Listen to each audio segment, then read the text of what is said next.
અમદાવાદથી રાજકોટ આજે આપણે મુસાફરી કરીશું। કેટલું ટોલ લાગે છે, શું ટોલ ટેક્સ ચાલુ થયા છે, બધી જાણકારી આ વિડીયોમાં આવશે। આપણે મિત્રો 7:30 ઇમરજન્સી સિચ્યુએશનમાં આપણે રાજકોટ જવાનું છે। કોર્ટ તરફ મારે રાજકોટ કોર્ટમાં જવાનું છે એક કાગળિયા લેવા માટે। તો મેં વિચાર્યું કે બસમાં જાઉં। બસમાં પણ 300 રૂપિયા થાય છે અને ગાડીમાં પણ 300 રૂપિયા। પણ ગાડીનો ફાયદો એ છે કે ગાડીમાં તમને ફટાફટ પહોંચાડી દેવાય છે। ભાઈએ આપણને વિન્ડો સીટ ઓફર કરી અને 300 રૂપિયા મારી પાસેથી લીધા। ઉજાલા ચોકડીથી ગાડી જે છે 7:45 વાગે અહીંથી સ્ટાર્ટ થઈ, 7:50 7:30 હું ગાડીમાં બેઠો તો 20 મિનિટ બીજા પેસેન્જર ભરવામાં થઈ।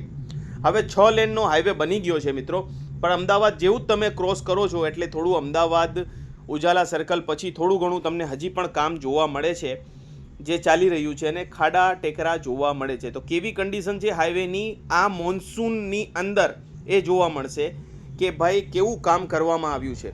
તો મિત્રો 70% હાઈવે જે છે એ ચકચકાટ છે મિત્રો, સરસ મજાનો હાઈવે છે। જસ્ટ તમને બગોદરાથી 2 કિલોમીટર પહેલાં ને બગોદરાની 5-7 કિલોમીટર પછી જે પેલું પુલ આવે છે ત્યાં જ રસ્તો ખરાબ છે।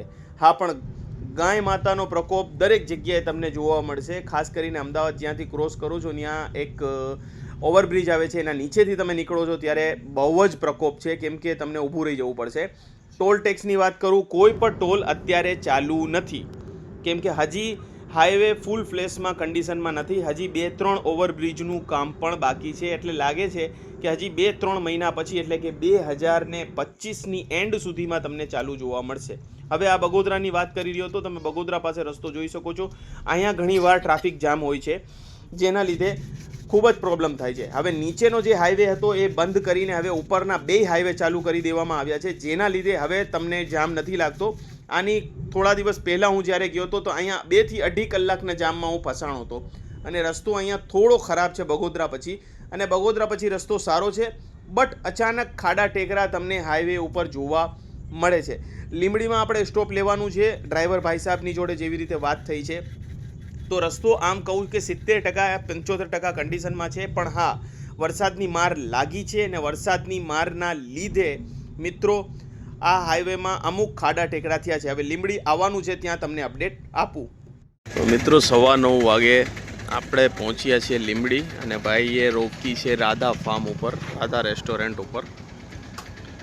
અહીંયા નાસ્તો બાસ્તો મળે છે, રોંગ સાઈડ ઉપર આવેલું છે। તમે રાજકોટ તરફ જશો તો નીચે તમારે આવવાનું અને આ બાજુ અહીંયા રાખ્યું છે એમણે। નાસ્તામાં આપણી પાસે ઘણા બધા ઓપ્શન છે, ખમણ છે અને ગાંઠિયા છે, ફાફડા છે, પણ આપણે મિત્રો સવારનો નાસ્તો આપણે થેપલા અને સૂકી ભાજી કહીશું। ઓર્ડર કરી દીધું છે, 80 રૂપિયાની પ્લેટ છે, થેપલા સૂકી ભાજી અને દહીં સાથે ખાવા માટેનું। અને મિત્રો તો આપણે આજ મંગાવવાના છીએ અને બેનજી અહીંયા જો થેપલા બનાવી રહ્યા છે, ગરમા ગરમ થેપલા બહુ સરસ હતા। ભાજી ઠીકઠાક હતી, ભાજીનો એટલો ટેસ્ટ મને ના મજા આવી, બટ થેપલા બહુ મજા આવી। તો આ તમારા માટે બેસ્ટ નાસ્તો રહેશે। રાધે રેસ્ટોરન્ટ છે, મેં તમને બહારથી બતાવ્યું કે કઈ બાજુ આવેલું છે, લીંબડી આ વટતાજ બ્રિજની અંડર રોંગ સાઈડમાં આવેલું છે, બરોબર છે મિત્રો। દહીં સાથે મિત્રો થેપલા ખાવાની બહુ મજા આવે છે। હવે તમને હું બતાવીશ કે કાઠિયાવાડ અથવા તો ગુજરાતના ફેમસ ફાફડા કઈ રીતે બને છે। લોટ વણવામાં આવે છે, લોટને બિલકુલ પાટલા ઉપર જે છે ને બિલકુલ ચોંટાડી દેવાનું ને પછી છરી વડે કાઢવાનું। આપણે કરવા જઈએ ને તો બધું ભૂકે ભૂકું થઈ જાય અને તળવાની પણ એક સ્ટાઇલ હોય છે, એક ફાફડો પણ તૂટતો નથી, વિચારો તમે। એટલે આ ટેકનિક એમની જબરદસ્ત હોય છે। મિત્રો આપણે સૂકી ભાજી રેસ્ટોરન્ટનો હું તમને વિડીયો બતાવું છું કે અહીંયા શું શું જમવાનું છે। આપણે સૂકી ભાજી અડધી પ્લેટ મંગાવી છે અને 2 થેપલા મંગાવ્યા છે, કેમ કે રાજકોટ આપણે કોર્ટ જવાનું છે એટલે અહીંથી જમી લઈએ તો સારું હે ને। મિત્રો આપણે જમી લીધું, હવે આપણે પાછા બેસી જઈશું ગાડીમાં। 9:30 વાગી રહ્યા છે અને આપણે 1.5 કલાકમાં ગાડી 90 કિલોમીટરથી થોડીક વધારે ચાલી છે, 95 કિલોમીટર જેવી ચાલી છે 1.5 કલાકની અંદર, અને 15 મિનિટનો આપણો બ્રેક, બહુ નાનકડો બ્રેક હતો, 15 મિનિટનો આપણો અહીંયા બ્રેક લીધો।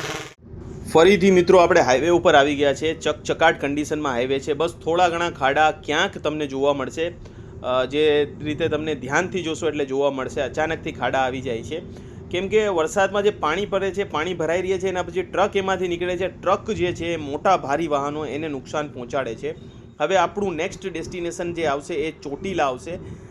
અમદાવાદથી ચોટીલા ઘણા લોકો જતા હોય છે, શરદ પૂનમમાં પણ કેમ કે ત્યાં તમને ખબર છે ચામુંડા માતાજીનું ફેમસ મંદિર આવેલું છે અને ત્યાં તમને નાસ્તો કરવા માટે બી બહુ સારું એવું છે. તો અમદાવાદથી જાઓ અથવા અમદાવાદથી આવો તો ચોટીલા પણ નાસ્તા માટે સારું છે.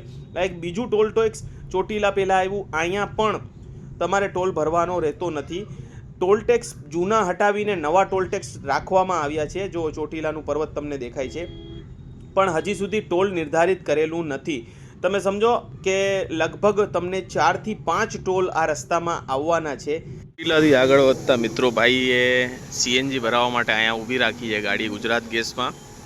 હજી 1 કલાક જેવું લાગશે. 54 કિલોમીટર જેવું બાકી છે, સોરી 54 મિનિટ જેવો રસ્તો બાકી છે. 45 કિલોમીટર જેવું હજી રાજકોટ અહીંયાથી બાકી છે.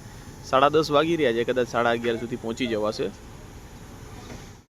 તો 90% કામ કહી શકાય કે મિત્રો અમદાવાદ રાજકોટનું પૂરું થઈ ગયું છે.